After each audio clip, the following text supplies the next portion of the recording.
Good morning from Raleigh, North Carolina. I apologize if it's a bit sunny out here. This is kind of what happens in the American South. It's sunny.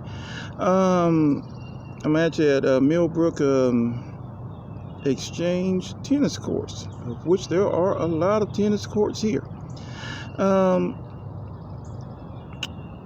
It's not Black History Month, but I believe Martin Luther King had a very good phrase, very good quote that comes to bear for what I want to talk about a little bit.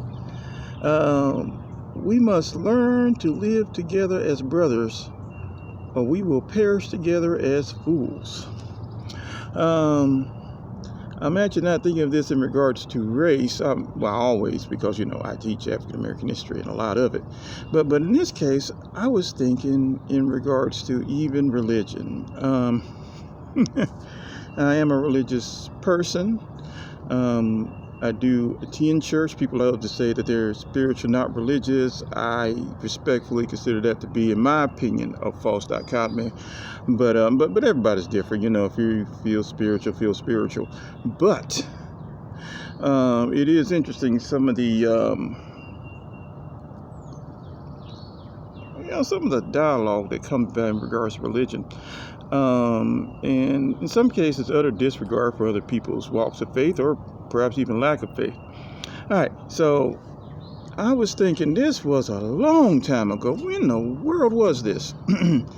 I want to say that this probably happened either in 2004, maybe 2005.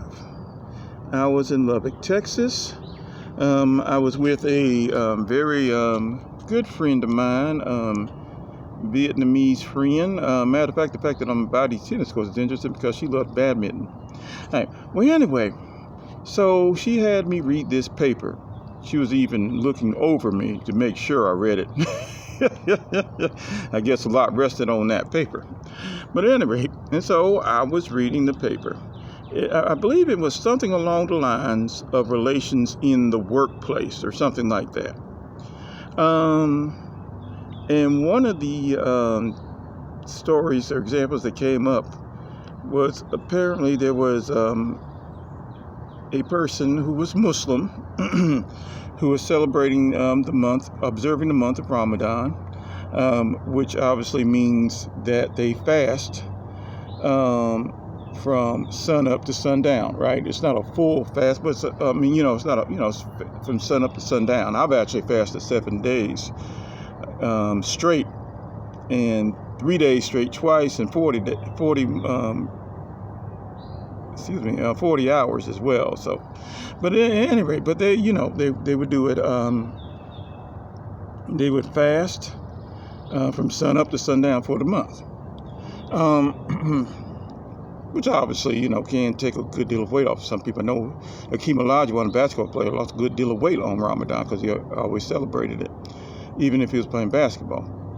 All right. Well, the person was celebrating Ramadan, and the person was like, well, why are you not eating? And I forget if this was a higher up or a co-worker. And the person said they were observing Ramadan, and they can't eat, while they're observing Ramadan, right? During the, from sun up to sundown. You know what that person said? You may have read this because this was a story. You know what that person said? The person in response said, well, why don't you turn the lights off and get yourself some food? I remember reading that, and and I was a serious student. I believe I was, probably a PhD student. I'm not sure if I was quite yet a PhD candidate, but I was, I was an aspiring scholar. So, I was reading the paper seriously. When I got to that part, I had to run to the wall, and I had to lunge on my knees. And I forgot about the part where they were calling them, Muslims pigs. I forgot about that. That's some pretty sick stuff too, right? But that part done killed me, because you're just thinking to yourself, well, is it going to hurt you to understand, your brothers and sisters a little better? Anyway, that's my story. I'm going to keep this under 5 minutes. So take care, y'all, and bye-bye.